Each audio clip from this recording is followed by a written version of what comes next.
right. Can you hear me? Hello, Tobias. We can hear you. That is very good. Nice, nice. If you would like, I'm not sure if you're going to be the presenter também with the slides, with presentation. If you would like to make a test also with the presentation, feel free também. Also, I mean, there is one button. No, there is not this button for you, I guess. Pantoja, can I set him as presenter just to make a quick test, maybe? Yes, okay. Hello, Tobias. Hello. Okay, I set you as presenter. Yeah. It must appear some button near to, or you can share your screen, for example. I'm not sure how you would like to present. If you would like to share just the presentation, or okay, you are sharing your screen. Wonderful, wonderful. Okay, it's very small. Is it small for you as well? No, it's okay. No, we see very well. Yes, we see very well. If you would like, you can also share directly the presentation if it is a PDF. Yeah, the problem is we have some video files. Okay. Okay. No problem. We see very well. Okay, for me it's kind of small. It's full screen. Here is totally full screen. That's perfect. Now I have it as well. Good. Right. Very good. So Tobias, let me explain something to you. First, we are gonna say some words in Portuguese, open the session, open the lecture, and then we are gonna present to you in English, so you can start your presentation. Okay? You and Jürgen. So we're gonna say some words in Portuguese, and then we will start in English. We'll talk in English. Okay. Okay. That's good. So that's it. Very good. Nice to meet you and be welcome to our conference. Thank you. Nice to meet you. We're so glad that you accepted our invitation.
Good morning, Jürgen. I don't listen you. There was a test in the beginning when you joined the conference. Did you listen yourself there? An echo test?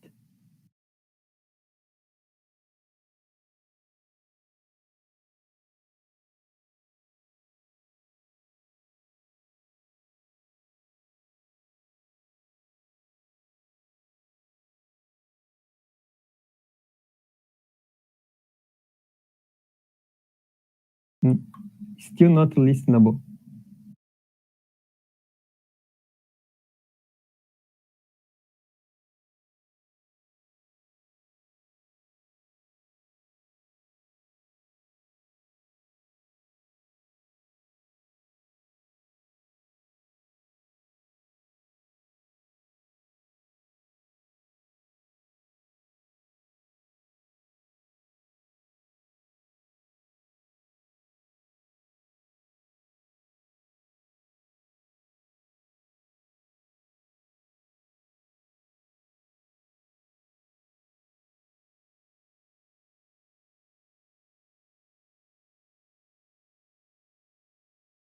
Not yet.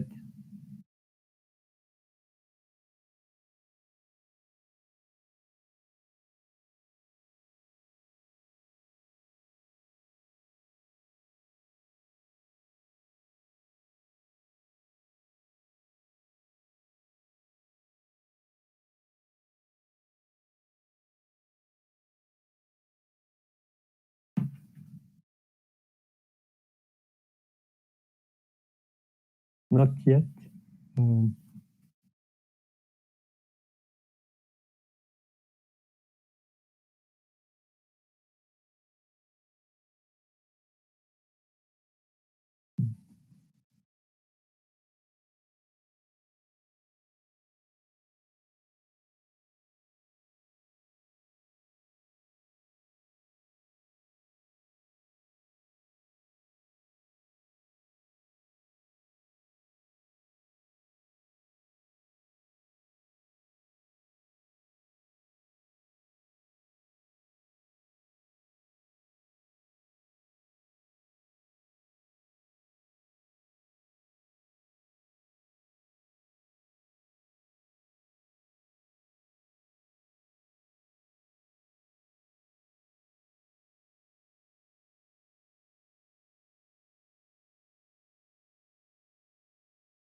Okay, hello everybody. I'm now trying without the headset. Okay, it's working. It's working. Wonderful. So is that working? Yes. Can you hear me? Yeah. We can listen. We can see very clearly. Got rid of this thing here. Yes. Okay. Yes. We just wait for a few minutes. If you would like, you can also. I can set you as a presenter. Let's see where you are. Aquí. Okay, I set you as a presenter. So if you have some slides or you want to share your screen to make some demonstration, feel free. Yes, let me try to do that. If you would like to share your screen, it is on the right corner down. Yeah. Okay. Right corner in the very No, that's closing. Okay, Bildschirm freigeben. Okay, I think, can you see my slides here? Or Yes, we can see. is I that think okay? you see. Yes, Can you see we that? see very clearly. Okay, I guess for very you it's good. appear small, but we see very well. We see full screen. Okay, so now it's full screen for me. Yes. Can you also see the cursor? Can you see the cursor? We can read. We can see the presentation. Okay. We can see very well. Okay, great. So yeah, okay. So shall we wait for a few minutes? Where is Pantoja? We're just waiting a little bit for Pantoja to come. Yeah, that's fine. You tell me when I should start. So Tobias, are you there as well? Yes. Hello, Jürgen. Hi, Tobias. So maybe you can show your face as well. If you say so.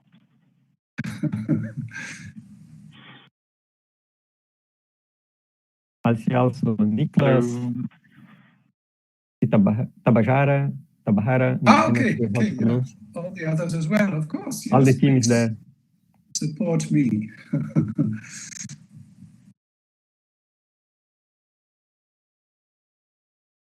So it's only when I'm going to my slides, I can't see you nor the chat or anything. Right?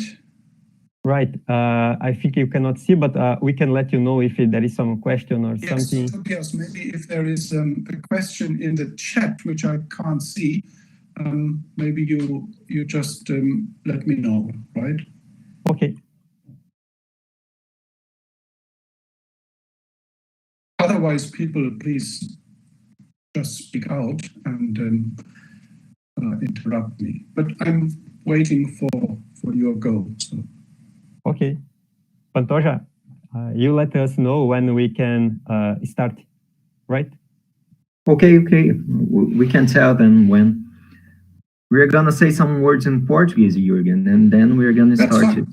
We're gonna back to English, and then we say you to go ahead. Okay, good. Okay?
Bom dia a todos e todas, sejam bem-vindos a mais um dia do nosso 15º Wesaac, hoje com a presença do Jürgen e do Tobias para a nossa lecture número 2.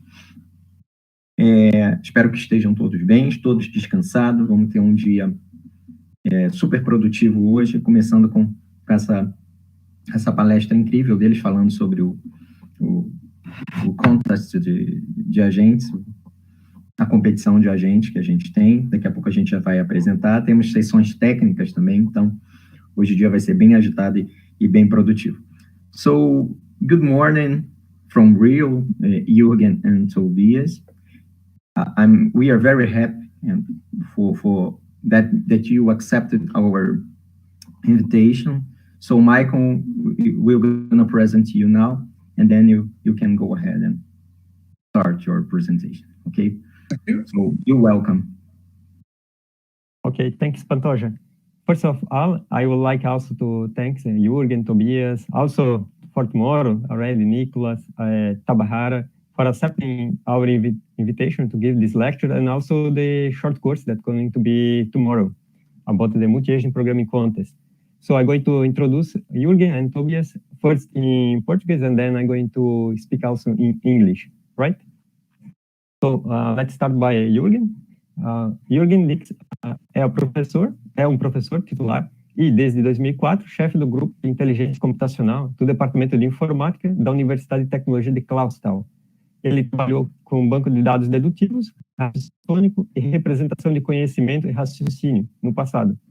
Ele foi um dos iniciadores do Multi-Agent Programming Contest em 2005 e organizou com seu grupo de alunos e tudo mais desde então. So, now in English, Jürgen Dix is a full professor and since 2004, head of the Computational Intelligence Group in the Department of Informatics of Clausthal University of Technology. He worked in deductive database, non-monotonic reasoning, and knowledge representation and reasoning in the past.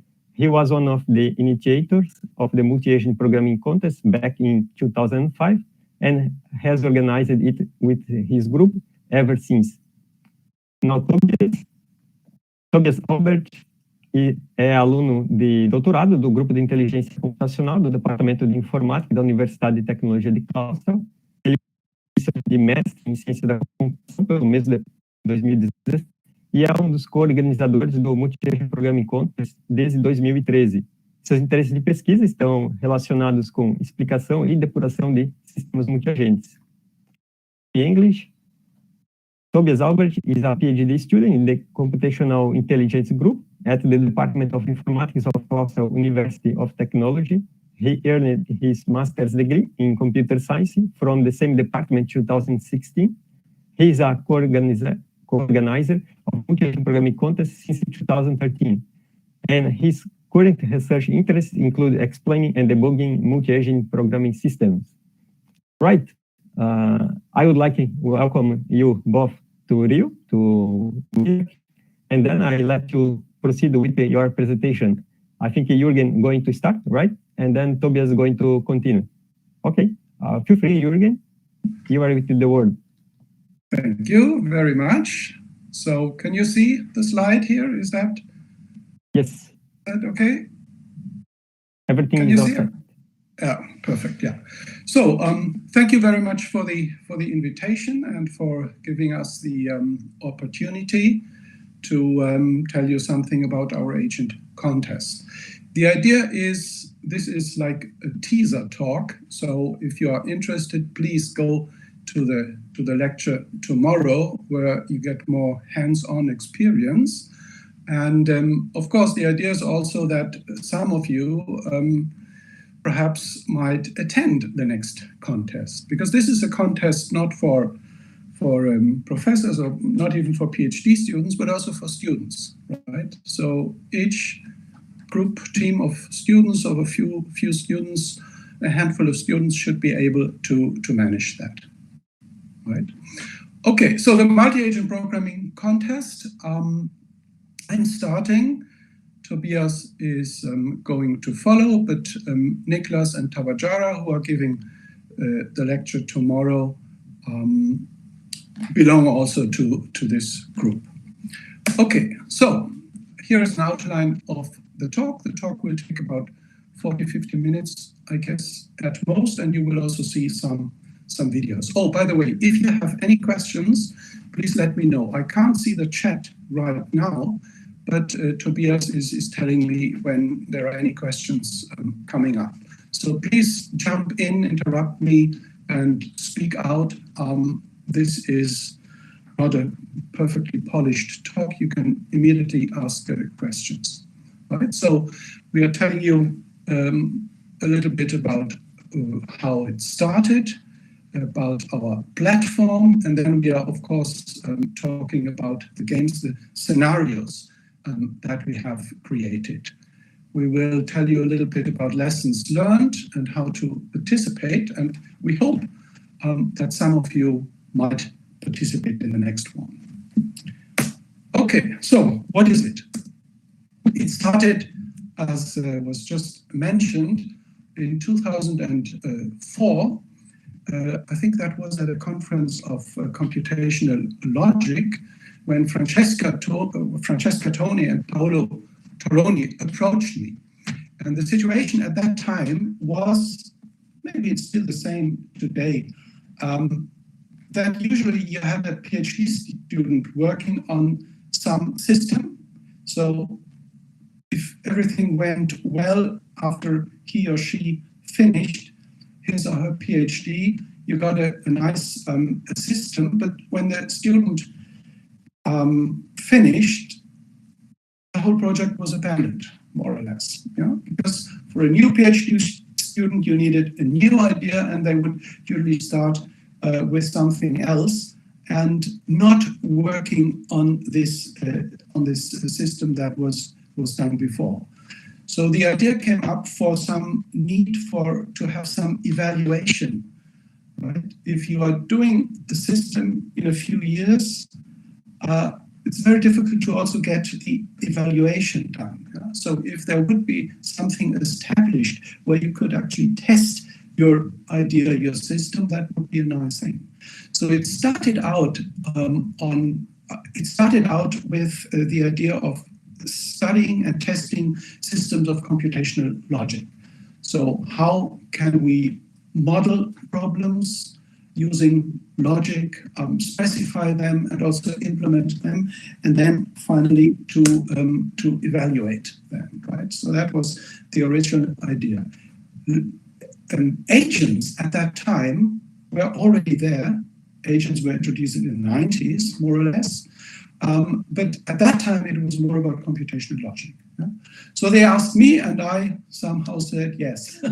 So I then approached Mehdi Dastani and Peter Novak, who was my PhD student at the time. And so that were the very humble beginnings. I think I was obviously always an organizer, but during the years, many of my PhD students joined. I think Jomi Hübner also joined later and was organizing it for some time. And then we established a steering committee. Maybe just left a few months ago. So right now it's only me, Jomi, and still Peter, who also left me, but is still on the steering committee. Yeah?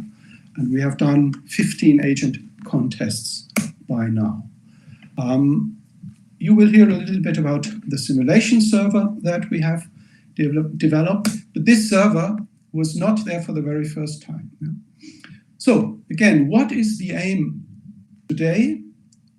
It's to stimulate research in the area of agent-oriented programming, to identify somehow key problems where multi-agent systems technology might be beneficial. That was one of the key points.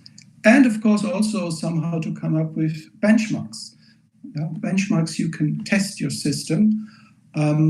So for evaluation purposes, right? That was the original idea. And of course, also collecting over the years test cases which require and enforce certain coordinated actions, right?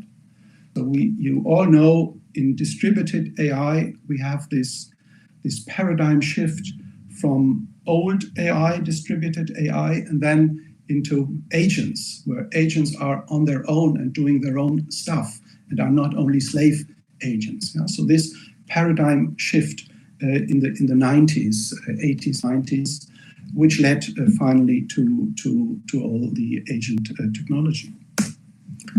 Okay, for the first contest, so they approached me in 2004, and 1 year later we did it already.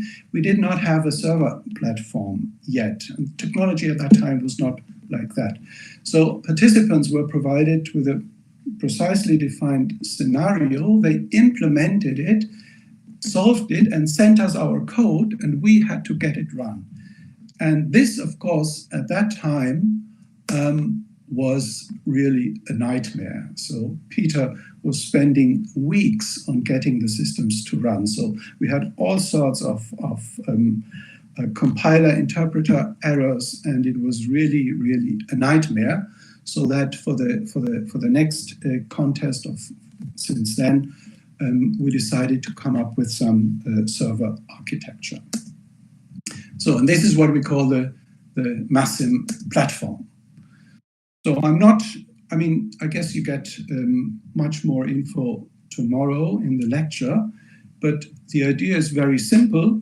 So there are agents connect remotely, they perceive something, they finally think about what to do. So each agent on its own decides which action to take. And of course, these actions could be inconsistent, or not all actions could be taken. So the server has to decide what to do and how the next scenario, how the next step should look like in the simulation, and then you go on, right? And so it's a discrete step simulation. Actions of all agents are processed after each step. The server decides what to do, and the agents in the next step get some new percepts, so they perceive something and they go on. That's all, right? So yeah, that is more or less the platform. Tobias, by the way, when I'm forgetting something, you interrupt me and you jump in, right? Okay, so, and then of course we came up with the idea of doing this as a game. A game between two agents, between two teams, is always a nice thing because it's about winning. And you need to have this winning idea in order to get the teams to do something, right? So up to now, we always had games between two teams of agents. And because unfortunately, we only get usually between 5 and 10 teams. So we would like to get more, but with between 5 and 10 teams, we could play each team against each other. Also, because we started out with computational logic, and we did not want to do any real-time games, so we decided that we give enough time for latency of the network and for deliberation of the agents, right?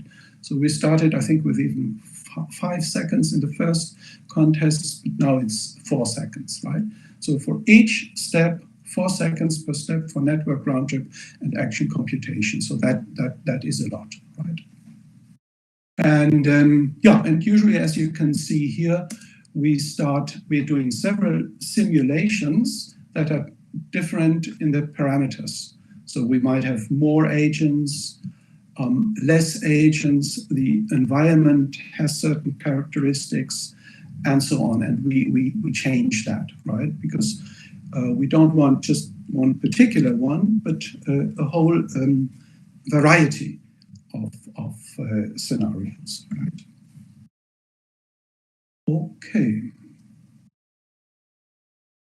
Okay, so now let me tell you something about the games, the scenarios that we played.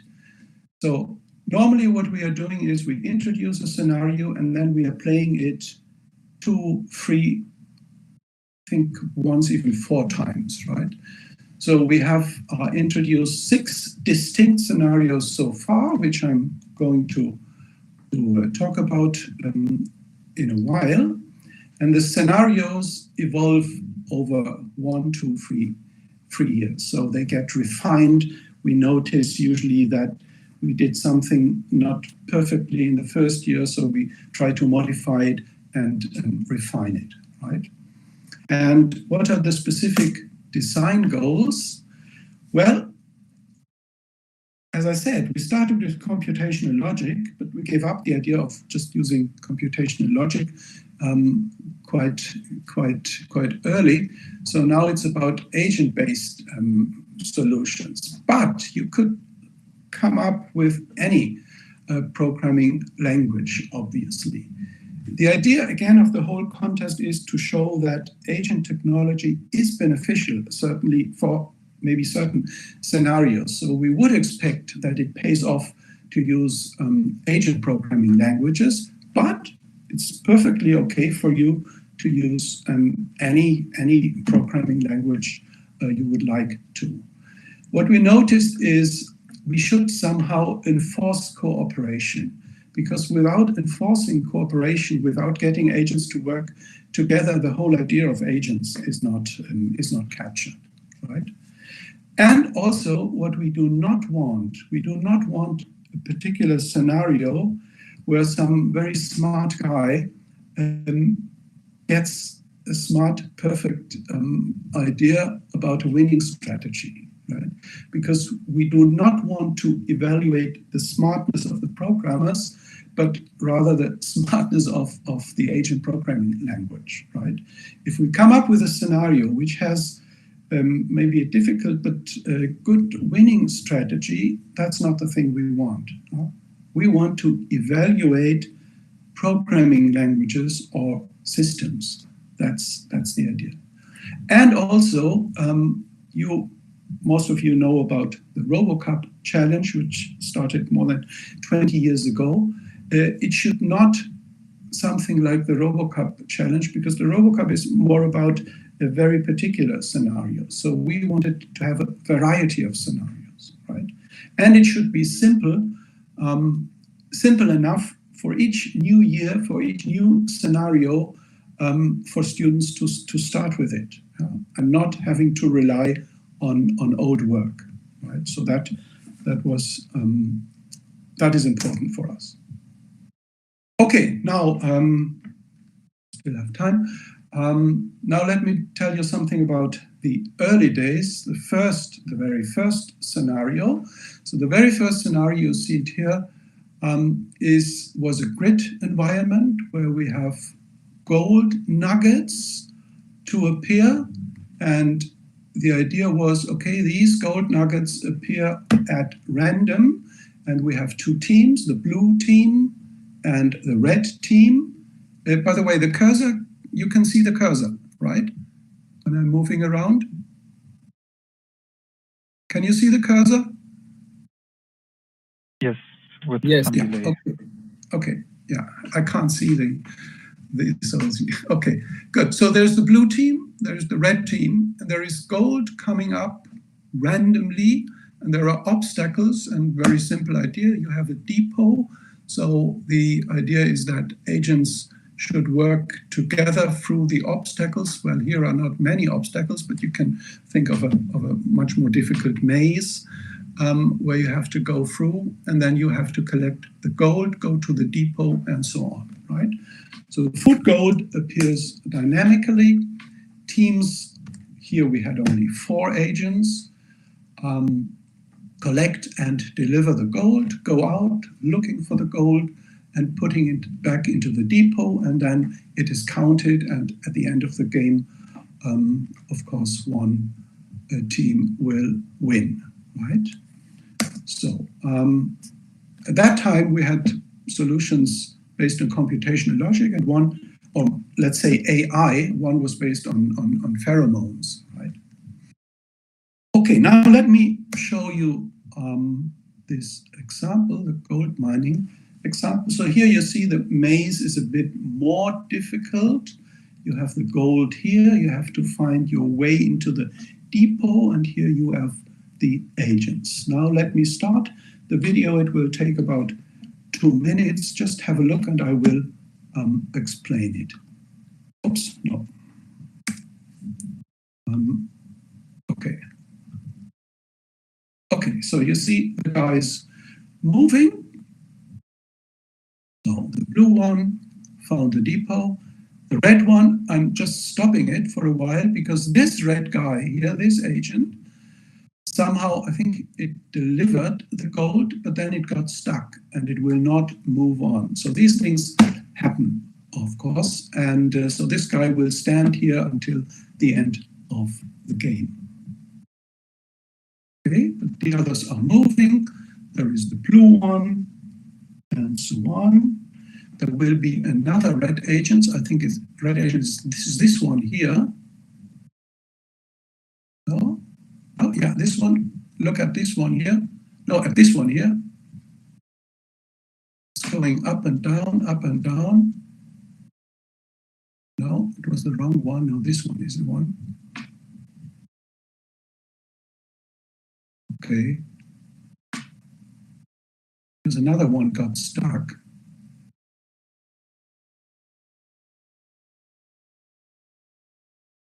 Okay, now I lost track. So for me, the video is not updating very often. So I don't Okay. many So frames. you can't see? But Can you see the time yes, in the corner? now it's 1:12:14. Okay, that's the same for me. Okay, let me stop. Oh, this one actually. This one got stuck. I'll stop it for a while. So you see, this one here was going back and forth, and somehow it got stuck. Can you see that? Can you see my cursor and pointing on the red agent here? Yeah. Yeah. Okay, so this one got stuck. Okay, and now something will happen. Let me point the blue agent. I think it's this blue agent here, this one here. This one has a gold nugget. Oh, I think it's this one. Look at this agent, this blue agent. This guy got some gold and wants to deliver, right? It's running around, finding its way. Let me just stop it. So it's almost there, because here's the depot, here's the blue guy. Let me start it again. But then, because it's blocked by the red one, the guy has to go all the way up here, trying to find a new way for the depot, all the way up here, going down, and then finally you can deliver it, right?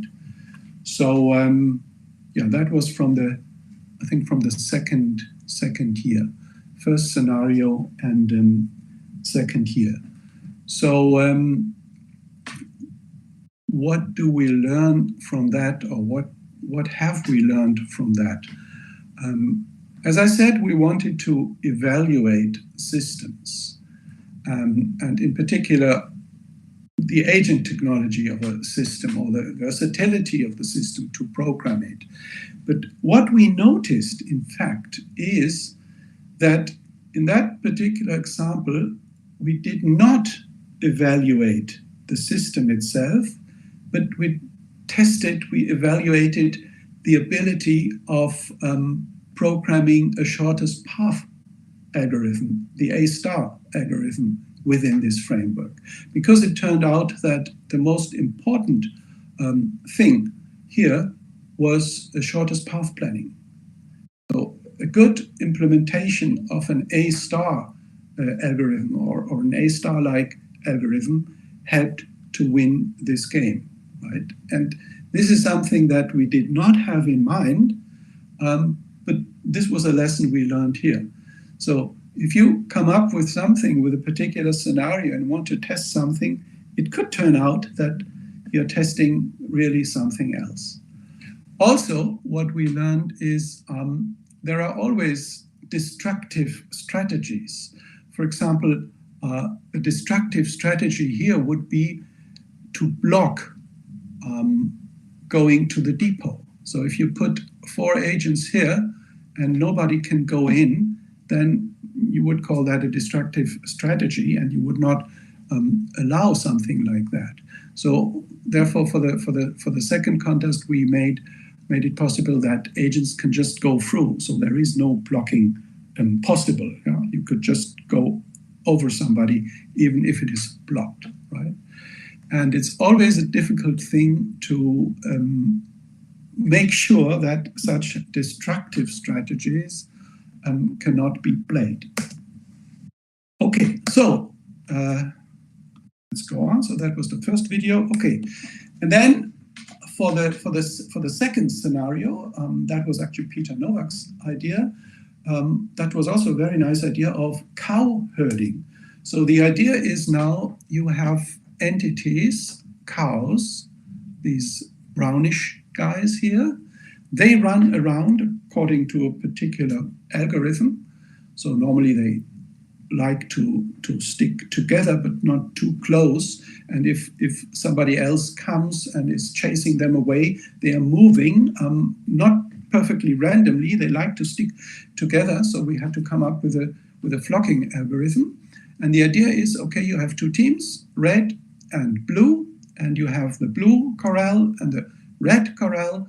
And the idea is that agents should try to get as much cows as possible, right? Chase the cows so that they come to your own corral, right? And of course, we have also obstacles. In order to get, we thought this is enough for enforcing cooperation, because if you're getting a group of cows, you have to work together as a set of agents to get all of them in your corral. Yeah. Then in the first scenario, we ended up with one agent chasing one cow, which is obviously not a good thing to do. And therefore, we introduced fences. So fences where you need at least two agents to open the fence. Also, I was mentioning destructive strategies. So we had all sorts of destructive strategies. For example, in the first scenario, I remember we had one team who sent its agent into the other corral and tried to chase the cows out of the corral again. Of course, in that case, we could say, okay, once a cow is in, we count it. And if it's still moving in the corral, and it counts as one, and that's it. So that this strategy does not pay off, right? This is what you have to keep into mind. All these destructive strategies, you can't just forbid them. You have to make the rules such that they cannot be applied. That's one of the points. Okay, so here's a cow herding example. Let me also start the video. So you see this, the whitish things are now the cows, and you see there are the red team and the blue team, but the blue team is doing a very good job. I'm not sure, but I think it's even the Brazilian team at the time. So, okay, so you see the red guys made it possible to split the herd a little bit and putting those guys here. The blue one is trying to chase them away because here's the red corral. But I think they do it. But the good thing is here, the blue guys here are working very nicely together, right? They chase these big 10 cows almost into the corral and get then 10 points for it, right? So here you have, and that was really the first time we have seen in 2010, I think, to see some very interesting and intelligent cooperation between the agents, right? So that was really nice. Okay, the next scenario was then entirely graph-based. So we thought, okay, we started with grid environments for the first 6 years, so now we're doing something else. So we said, okay, we are working on a graph, and the idea and the goal was to come up with zones, so to occupy zones. Zone is a complete subgraph, so completely connected. And here you see the red subgraph is a zone, and the blue one is also a zone. Then, of course, you had all the problems to, if you if you occupy a zone, you get some additional energy, you get some achievement points, and so on. So that was quite a difficult scenario. And the problem again is to find the right parameters. Here we also introduced the fact that agents should have roles, different roles. There are maybe fighting agents, explorer agents, saboteur agents, and so on. And again, they lose energy when they fight, when they do something, when they do some actions. And so you have to take care of getting them enough energy. So there is interaction, attack, and repair, and achievements and upgrades. Right? So this one is one we played 3 or even 4 times, I think. So these were the famous agents on Mars. So, okay, now let's now look back again, because this is now after more or less 10 years, the first 10 years of the agent contest. Again, the aim was to find answers to the questions, to these 2 questions. Are agent systems really better than traditional programming languages? Are there something, what is usually called killer applications? Are there applications where you can show immediately that this cries for an agent methodology? And to be honest,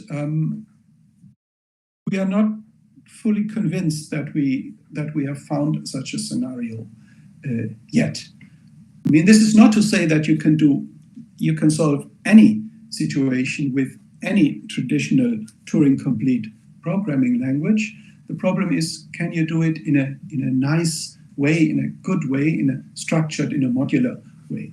So the question 10 years ago, but still today, is how should we design a good scenario? And again, the scenario should not be one that could be solved with a smart idea. This is not what we want to do, because we don't want to evaluate, as I said in the beginning, the smartness of a programmer. We want to evaluate the smartness of the system, of the programming language. Does the programming language has enough features that enables programmer to program it in a nice way, right? And of course, we want a scenario that evaluates various aspects of a multi-agent system. Still, like 10 years ago, we think collaboration should pay off. So any scenario where collaboration pays off is a good candidate. And it would, of course, be perfect if teams would evolve dynamically, should not be fixed in advance, given the particular scenario, but they should somehow come together on a dynamic basis. Are some scenarios then better suited for multi-agent systems? Well, strictly speaking, we don't have a solution for that. And I mentioned all these destructive strategies. So the idea is you really have to do the rules in such a way that these destructive strategies do not pay off. Because just forbidding them is not a good idea. People are playing it if it's according to the rules. What we have not done in the past is doing a lot of indeterminism. So, for example, you can think of scenarios that are very indeterministic and where learning should play a big role, right? So that learning agent really pay off. But we have not followed that. And of course, what we are trying to do maybe for the next contest is to loosen this a bit and not considering games of just 2 teams, but maybe more. Of course, this again gives additional problems. If you have 3 or more teams, some teams could work together against another one, right? And do we want this? Should that be allowed? it's not clear. 2 is clear, 1 against the other. But 3 or 4 or even more, teams could somehow come together and make sure that in the next round, the adversary is kicked out by playing nicely together. So we have to think about that as well. Okay, and I think now I'm giving over to Tobias, who is telling you a bit about the last 5 years, the agents in the city scenario, and another one. Hello, Tobias. Just to know. Hello, Jürgen. I listen you. I'm going to set Tobias as presenter, okay? Perfect, yeah, that's okay. For some reason, are you there? For some reason, I cannot set as Tobias as presenter. I did it before, but for me, it's not appear this option. I'm here. I'm gonna set the Tobias as a presenter. Just wait a minute. Okay. Let me find Tobias here in the list. Let me see. I just clicked and finished my presentation. So it should be open now. So can you still hear me? Yes. Yes, we listen to you, Tobias. That's very good. We just setting you as presenter for some reason. Okay, it's all right now, Tobias. Seems good. Now Tobias is a presenter, so you can go ahead.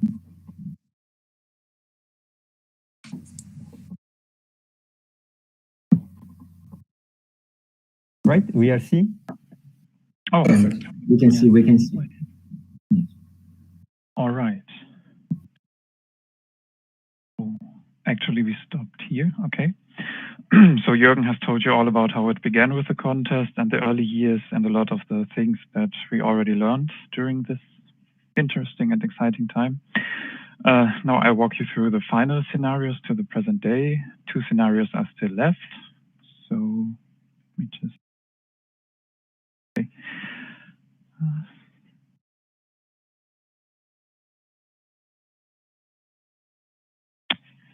Maybe I restart the screen sharing, sorry.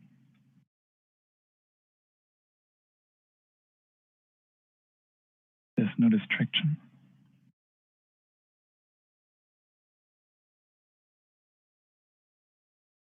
Okay. So the next scenario that we played from 2016 on was the agents in the city scenario, and it was following the math scenario where we had a graph after some grid environments. So we wanted something completely different again, but we ended up with a graph. So at that time, the traffic simulation was very kind of a hot topic in our little bubble, and we wanted to do something similar. The problem is with traffic simulation that is this very, it's usually highly continuous, like moving cars and accelerating and decelerating. So we had to simplify it a lot. And this is what we came up with. The agents were different vehicles in the simulation, like trucks or motorcycles, and they were mostly road-based. We had one additional role that were the drones that were that could move freely on the map. And yeah, so we had a graph again, but a much more complex graph than in the math scenario. And this is also why we allowed the teams to use the server for routing. They could just tell with an action that they wanted to go somewhere to some destination, and then the server would just advance them on the way, which made it easier for them. Some drawbacks were that the maps were now also, as the graph was more complex, the maps were more big, and it was more difficult to set everything up. And also, a lot of things had to be implemented to get it starting. Yeah, so let me tell you what you actually had to do in this scenario. The goal was to complete some jobs that were given by the simulation server. There were some locations where you could buy or gather resources. And then you could take them to a workshop location and assemble them to some more complex items. And these items were then requested at some other locations, so you would get some reward for them. And then the team with the most money, of course, won. So, yeah. And of course, one important thing was to never forget to recharge your vehicle, or it was stuck and had to wait for some other vehicle to save it. Or later we introduced a recharge action that could be used anywhere, but it took time. So it was usually better to go to the charging station and plan routes accordingly and talk to the other agents of the team where to meet and where to assemble the items. So it was a lot of coordination that had to be done here. Oh.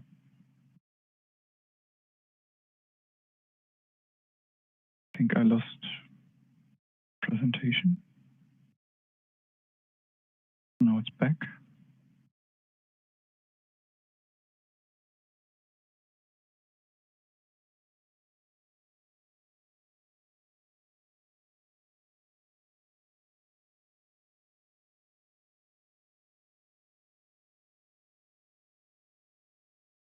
Okay, am I back? Yes. Okay. So, yeah, that was more or less the agents in the city scenario. We played it 3 times, like most scenarios. Our conclusions here were that the visibility of what actually happens was not as good as we would have liked, because you could basically not follow anything that was happening, like what items were the agents carrying, what were they trying to do in the moment. You were only seeing, okay, where do they go? And then you would watch the score go up or down. No, not really down, but up or stay. And yeah, it was not that nice to watch, which is an important thing in the contest. There were also many things to implement to get a first team running, so it was quite complex and a lot of coordination required to just get basic things going. And for us, it was difficult to get the configuration right. There were many parameters for the map and how many facilities of which type to place, how many different items should there be, how should the jobs look like, and so on. So it was difficult to come to the right final configuration.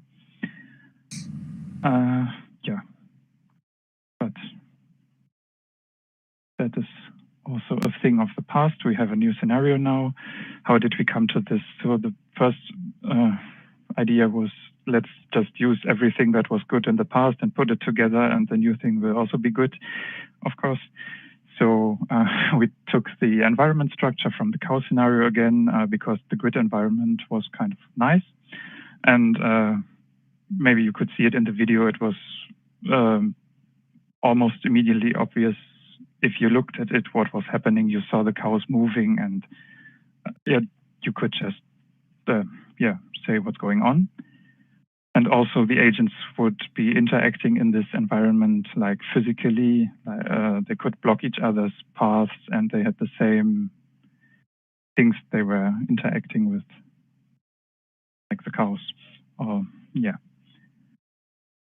And then, so what should be the objective in this? We kind of liked the objective in the city scenario, like assembling things into more complex stuff and coordinating with other agents so that there's a lot of cooperation necessary.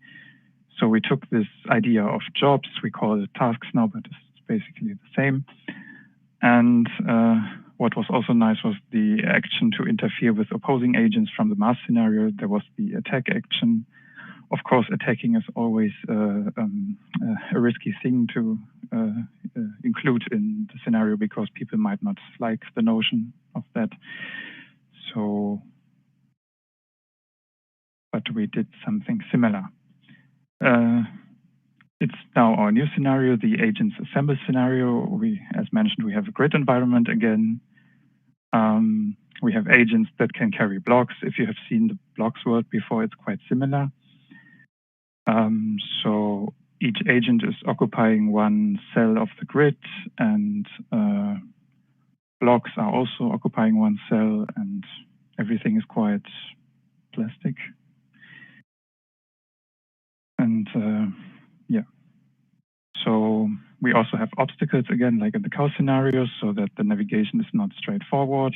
But now the obstacles can be destroyed so that the map changes and the agents can modify their environment. It's kind of more dynamic. And as I mentioned, also the goal is to complete tasks.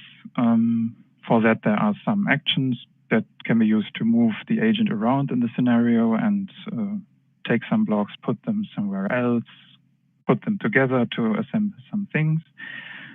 And you should definitely be in the short course tomorrow to know more about this. Also, we introduced some dynamic events that are happening in the environment to change it so that there's more reaction required from the agents. So for example, a task could look like this on the left, like the blue thing is an agent and it requires one block of type 0 attached on the bottom and one block of 2 attached to the right side and 0 to the right side of 2. And then the agent can take that to the go zone and say, I have completed the task, and then the reward is paid out. And on the right, it looks basically the same. It's from an actual contest where the agents have assembled this shape. And so for assembling, always at least 2 agents are required. One has to hold one block and one has to hold all the other blocks, and then they glue it together. So that's how they complete the tasks, and that is the main thing of the scenario. Then we have the clear action, which is used to clear a path. Some agents really try to dig some tunnels and explore all of the map. Well, it can also be used to point it at opposing agents, like this one poor agent who is surrounded by enemies. The red mark is marking the spot where the clear action will hit. If it hits an agent, the agent loses its blocks and is disabled for a number of steps, so it cannot move or do anything else. But it requires some charging up, so the agents that are using the clear action have to use it in a couple of steps, and then it is announced as this red marker, so the agent can still try to escape this. And similar to the clear action are the clear events. They are also announced by a red mark, but they are much more bigger than a clear action. And they change the environment by removing all of the obstacles in their radius, and then they scatter some new blocks, which changes the layout of the map and makes navigation quite difficult, which the participants usually don't like so much. But, yeah. Okay, I hope the videos now will play all right. Here's one example from the scenario where the agents just complete some tasks. This is a go zone, this red marked spot. And here we have some agents who have blocks attached on the right. And they are going to deliver some tasks. The agents on the bottom are also delivering tasks probably, but they are moving out of the video. And let's see if it actually happens.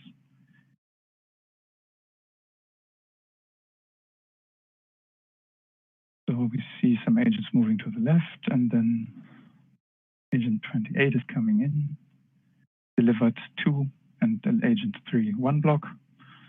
And just to show you how it looks. Now another scene that was quite interesting from the previous contest. There was one green agent called 6 who had 2 blocks attached and wanted to do something. Unfortunately, we don't know what it wanted to do, but let's follow him through whatever will happen. So we see that the blue agent is trying to clear the block of the green agent, but then it gives up because it moves out of its visibility range. And now there are 2 consecutive clear events happening. And unfortunately, the green agent lost 1 block, so it was a very unfortunate chain of events that nobody could have anticipated, which makes it, of course, more interesting. So another interesting scene from the previous contest was the green team trying to defend a go zone. So there were quite many agents standing around the go zone, and 1 blue agent with 1 block attached to either, I'm not sure, either it wanted to deliver the block in the go zone or get another, which is more likely from the dispenser that you can see here, which can be used to request new blocks. So blocks always come out of dispensers. And let's see how the green team tried to defend the go zone. So the blue agent comes, has a new block, and immediately clear actions, and the block is gone already. And the marker is always following the blue agent. And it has to leave the go zone and the dispenser behind, and then the green team doesn't follow, but it even followed. So a lot of interference. If the blue team had never counted with another team, they wouldn't have. They couldn't have foreseen this happening. Really, what the other team does. So there are new things always happening in the contest, which are often surprising. And now we see a continuation of this happening. We still have the blue agent 7 near the go zone with 1 block. And a few of the green agents left the area, but the green team is still trying to defend, while we see, hopefully, agent 12, also blue, approaching from the right, while agent 7 has to alternate and is always followed by clear actions, while agent 12 just delivers a task. So actually, it was a good diversion. I think it wasn't planned, but it was very nice to see. Yeah. Oh. So that were some examples from the previous contest. It's always difficult to find those because there's so much happening at once. But if you see it, it's always interesting. So what did we learn from all of this? Some more lessons. As Jürgen already mentioned, cooperation needs to be enforced by all means, because if we don't do it and it doesn't have to be implemented, then usually it won't be implemented. If there's an easier way, people will find it always. And the thing is, that's all right. But if we want to see cooperation, which we do, we have to force people to be cooperative, or agents. Another thing that is very difficult is the debugging of multi-agent systems. And it takes a lot of time. We always ask teams at the end of the contest what was the most time-consuming part or what was very difficult. And I think they say every year that debugging costs them the most time. Yeah, because of course it's difficult in the non-determinism and all of these things, a lot of agents interacting, and as we have seen, a lot of situations that you just cannot foresee. And if they happen for the first time, there could be a bug in there, you don't know it. And then you have to find it. Also, it's difficult to discourage centralized coordinators. As Jürgen also said, it's all right to use non-agent languages in the contest, but we want to find problems where it's better to use agent languages. But this is still difficult, though we see that mostly agent platforms are winning, which could be because mostly agent platforms are competing. But of course, we like to take the more optimistic stance that it's due to their nature, that they are more suited to our problems. And one final thing is that we need statistics and better visualizations of the matches so that we can see what actually happened without having to rewatch everything. For example, we could have a statistic of how many actions failed in some or over time, so that we see some critical time points that we could look at. Yeah. So the question that we also ask ourselves is, why do people even participate in this? We ask them this each year, and they say, okay, we want to learn about agent programming, or we want to practice using some agent platform. And that is one position. The other position is usually that people have developed some new thing in the context of agent programming and want to test it in some not entirely realistic, but more complex setting, which is also nice. And the final thing is that some people are just forced to participate by their supervisors, which we also support. It's usually, I think, some of the people, those people who try to use it in their lectures or for teaching are usually satisfied with the experience. And also usually one of the teams of the courses participates in the actual contest, which is also nice for us, of course. So, of course, the interesting question is then, how can you participate? Our current plan is to announce the contest in September or October. We are not entirely sure what this will be, as we have played the current scenario only 2 times with minor changes. A third time is still very likely, so that some minor changes will be made to the scenario, but overall it will stay mostly the same. If we can stick to this announcement, the contest will be probably in spring next year. And your best bet to know when it's actually happening is to join the mailing list and wait for the announcement, and to get some more experience in the short course tomorrow. Some interesting links. I guess you can reach all of those from the first one, so that is the most important. Our homepage. And all right, one other thing that I wanted to mention is, where do we go now from this? Of course, there's a next contest with some minor changes, but in the overall perspective, the idea is to go back to the beginnings and run the agents ourselves again, which was very difficult, as Jürgen said. It could really frustrate people who had to run the agents. But now there are new technologies like the containers like Docker and stuff. So it could be possible again, but we have to evaluate this.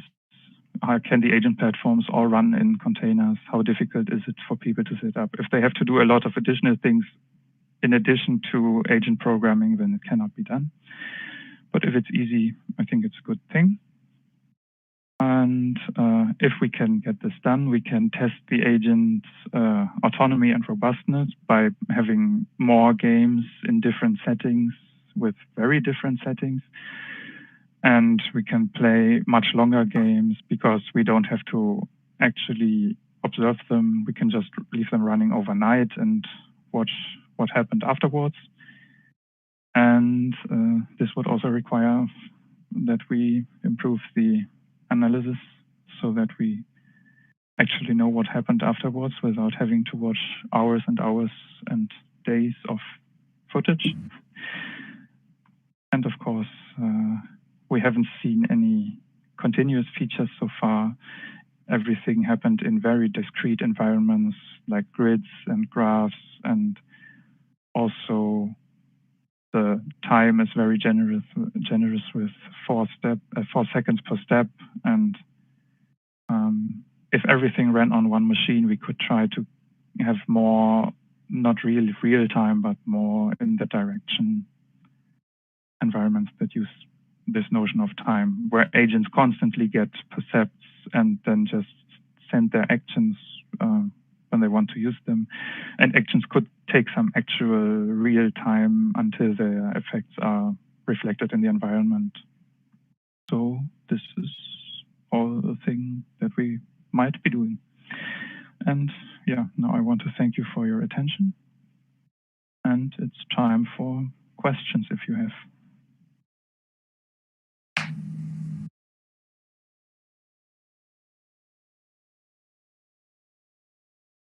Right, Tobias. Thank you very much, Jürgen, Tobias, for the very nice presentation. I think everyone here feels motivated to come up tomorrow for the short course about the multi-agent programming contest.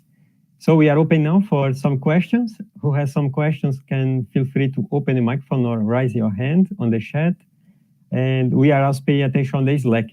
So the first one to raise hand was Jomi. Jomi, feel free if you want to ask. You can use microphone também, also.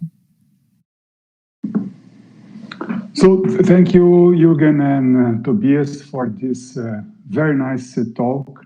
It was a great pleasure to listen all the history of the multi-agent contest.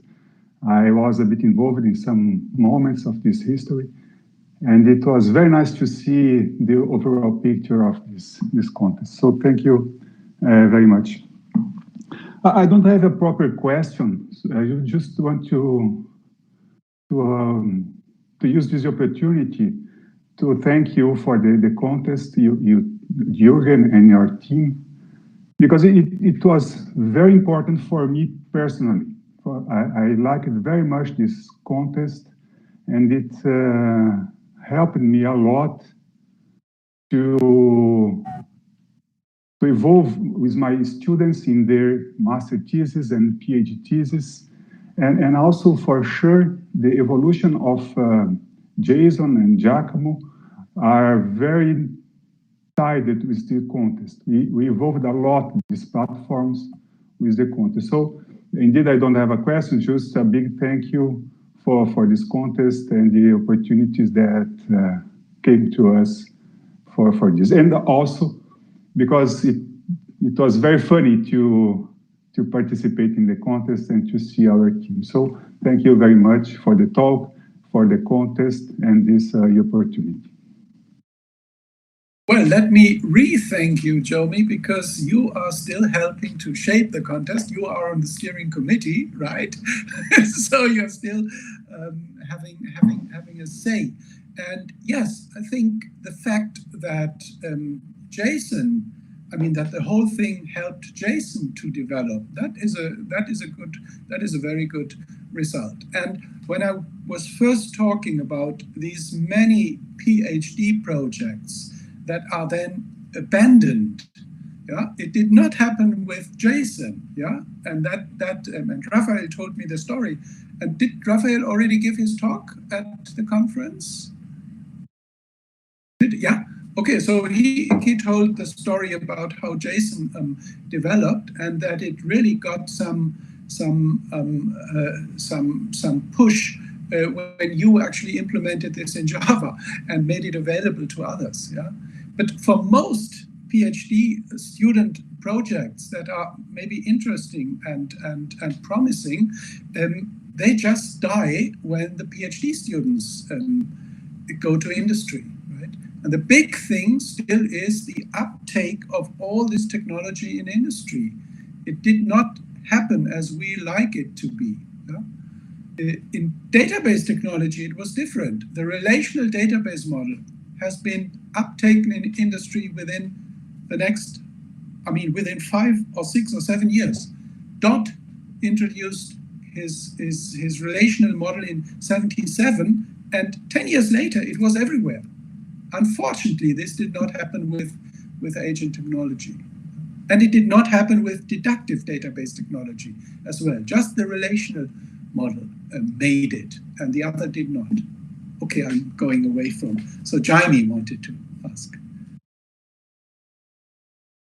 Jaime, feel free to ask your question. Let me try to. Are you hearing me? Yes. Yes. Very well. Okay. I'm trying to put the camera. Let's see if it works. It works. Good morning. Nice to see you guys. I like also to join myself to Jomi in felicitating you all for this challenge. I think it has been a challenge. I mean, anything that lasts for 15, 18 years, it's not for free. It's that people are interested in the subject. I figure out that I'm old because I was part of the history too, in some ways. When you mentioned the cows, I remember that was our first participation here in the lab, and I had a group of undergrad students, and they were really, really very angry because the opponent team opened the fence and yes. They said, "This is not fair. We shouldn't do this." Yes. So we have been using the contest also in our graduate course on mass, and I think it's a good platform, not only for our PhD and master students, but for the students in general who are doing a course. Regarding the future, I'd like to suggest two directions that I think that could be interesting. One of them is using institutions to try to explicitly punish or giving sanctions to agents that violate norms or trying to do something that is harmful to the others. But I mean, programming the institutions in the server, and the agents will be aware that they have been punished, and they could take this into account when deliberating the next steps. Another issue regards the question of, how can I say that in English? Privacy of information. In real settings, sometimes when you have groups, especially I'm working some project regarding logistics or supply chains, not all the actors has the same visibility regarding the problem. And so one idea is that you could, for instance, make not only regarding the position, but regarding the roles, some agents could have visibility of some part of the environment, and they need to interact to have an overall picture. I know this is difficult. There are some, we must think about a scenario, but I think there are two properties that could make more interesting the contest. And so, thanks again. But if you're running it on, that's very good, Jaime. But if you're running it on your machine, we don't have any, means of seeing whether they share information or not. You see what I mean? I mean, you as a programmer of a team, you could always share everything with your agents and not telling us. Yes. Okay. You can do this, but. Just a minute, please. You can do this, but I can. We can avoid that the server gives them.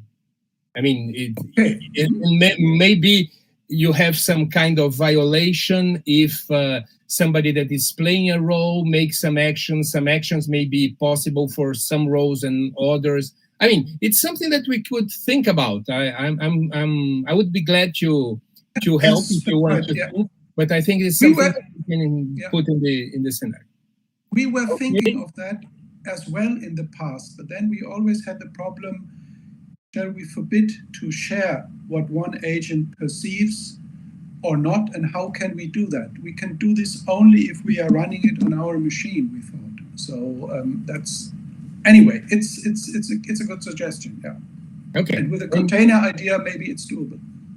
Thanks again for your effort. Thank you, Jaime. Right. Rafael is the next one that will raise your hand. You can speak now, Rafael.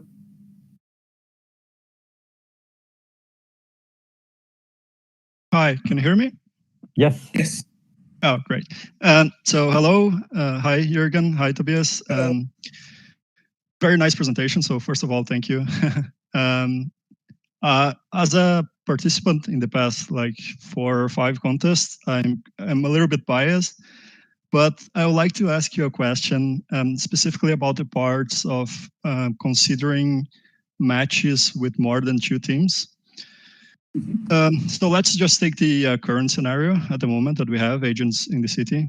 So what would you say are the advantages of having multiple teams in the same match? By multiple teams, I mean more than 2 in the same match. Just because I think that, well, first of all, there could be those situations that Jürgen mentioned where 2 teams may collaborate against a third. But even this could even happen when it's not like premeditated, so it's not like planned. It just happened because the map can be so big where in the end you have 2 teams fighting over resources while the third team was lucky enough to have another part of the map just for itself. So my question is, how do you think this can be fair? Okay, maybe Tobias, could you answer that? Because I don't have a real answer. I mean, what I can say is, it is very difficult to adjust the parameters in a way to make it good. I mean, as you said, in a big map, it might end up with just 2 teams. So you have to adjust the parameters in a way that it works. If you have more than 2 teams, then you have more than, you as a team, you have more than one strategy to play against. So that is even more difficult. And that was my idea. But Tobias, what would you say? We don't have an answer to that yet. We are thinking about it, and at the end of the last contest, we tried it and it worked. But this was more a test of the platform, whether the platform really does it or not. So we thought it was fun and like to give it a try. But we are not yet mature enough to do it. Or Tobias, what are you saying? Maybe you have more ideas. Yeah, first I would say there are 2 advantages to this. One is, of course, that it's less games to play, which is also a disadvantage because there's less to watch. But also, it's much more chaotic what's happening. So that's also a disadvantage at the same time. It might get very difficult to analyze if the teams all are on the same spots and interacting in weird ways. And so it could all be random stuff, what's happening in this kind of simulation. So it has to be very good and a lot of thought has to be put into this before we can actually do something like that in a fair way, as you suggest. Yeah, I think that. No, sir, go ahead. Also, in the past, we were thinking about some weird idea like teams providing agents that the other team could use as well. Right? So you provide an agent and it's perfectly okay. I mean, provided in one programming language and the other team can use this agent as well and vice versa. Yeah?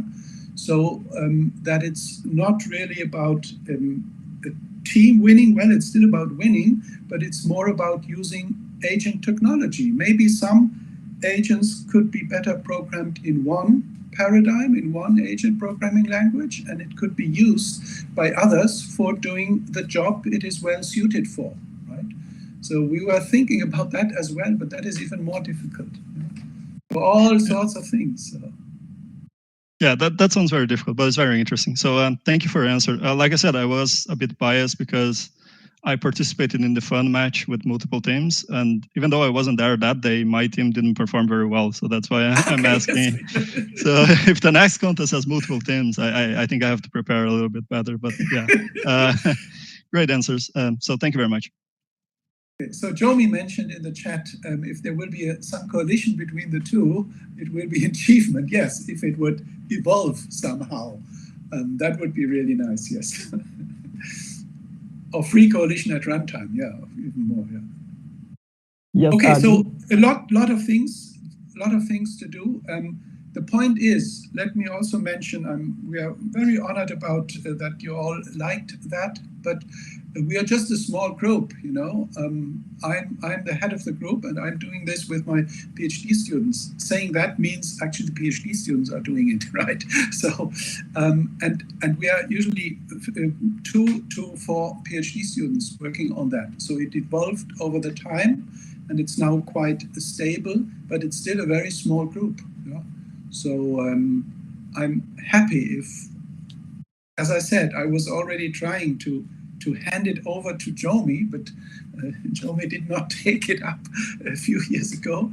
So I'm happy if somebody would say, "Oh, I would like to continue that."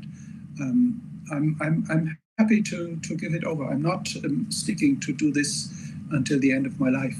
Yeah? So I'm very happy for somebody else to volunteer to take it over. Right. Thanks, Tobias. Thanks, Jürgen, for the nice speech again. I just had one question, but I saw it was more or less answered already. It was exactly in this way, like or where we have multiple teams, but to avoid that the teams like make coalition at the runtime, for example, but we could have predefined that 2 teams against 2 teams, and these 2 teams already know from beginning that they're going to be partners during the match, for example. Not sure if it is a good idea, but something like to be more fair. And other question that I had also, more or less you also answered this question. It was about like creating agents at the runtime. For example, if one team wants to create agents at the runtime for some source that the multi-agent programming contest provides for us, for example, some task completed, and it means like the team can create new agents with some special power or something. It's a nice direction maybe. And finally, one final question that I have, it was about like the proportion between not agent languages and agent languages. Does the proportion keep more or less same every year, or do you notice that non-agent languages start to appear more? What can you comment about this more or less? Tobias can answer that. But even when non-agent languages were used, they were implementing agent concepts. Yes. So it was not. So Tobias, maybe you can say them. We had a few, but not many. Yeah, usually it's like 1 of the 5 to 10 teams that is non-agent based, or even then they might be implementing agent concepts. Like last team, last year we had almost only JSON, 1 goal, and 1 team that only used Java, but they implemented some BDI like structure as well. I only remember one time when some teams tried to solve the problem with graph algorithms only, like in the Mars scenario. Yes. But that proved to be very unsuccessful. Yeah, that's right. Yeah. Was that the agent on Mars thing? Yes. Yes, I think it was Chinese team, no? Yeah, I think from Kainan. Yeah. The Chinese team? Yeah. Yes, I remember them. With the connection as well. It was a very good idea. However, I think they didn't predict that the fact that agents can, how can I say, the optimum solution will not be counting the fact that the other teams can mess up all the scenario. So it was a very nice match. Right, there is so many final questions. If someone has some final questions, can you raise your hands? We have still time for 1 question, and then we go into our coffee break. And then at 11, we come back for our second technical note.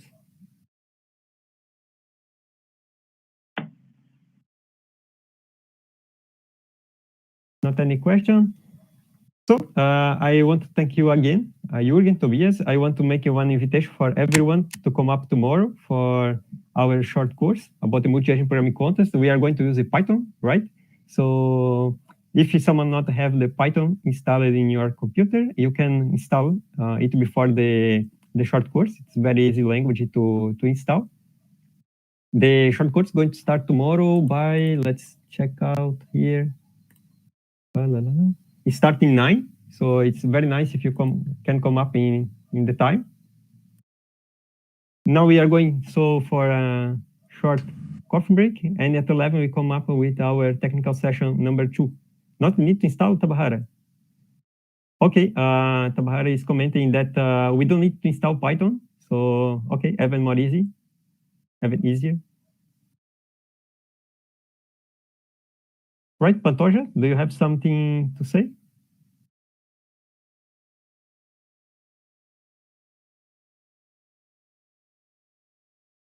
All right. I'm here, I'm sorry. I was with a problem to start my microphone. So I would say thank you so much for the talking. It was very special for us, for our community here in Brazil. So I never participated in one contest, in a MS contest. So I'm very excited to be part of my first one in the next spring. So maybe we will see in the future. So thank you so much. And then now we can go to the coffee break. I will maintain the conference open, the software open. So you can go there and go back here. We're gonna stay here. So I'm gonna say now in Portuguese because I don't know if everybody is so. I say, I don't know if everybody will understand in English. So, então, pessoal, a gente vai deixar aberto aqui a conferência, né, a tela aqui da RNP, então a gente vai sair para um coffee break e daqui a pouco a gente volta com a nossa sessão técnica 2. Okay. So thank you again. Thank you very much. See you all tomorrow. Tobias. Thank you and see you tomorrow. Bye-bye. Bye-bye.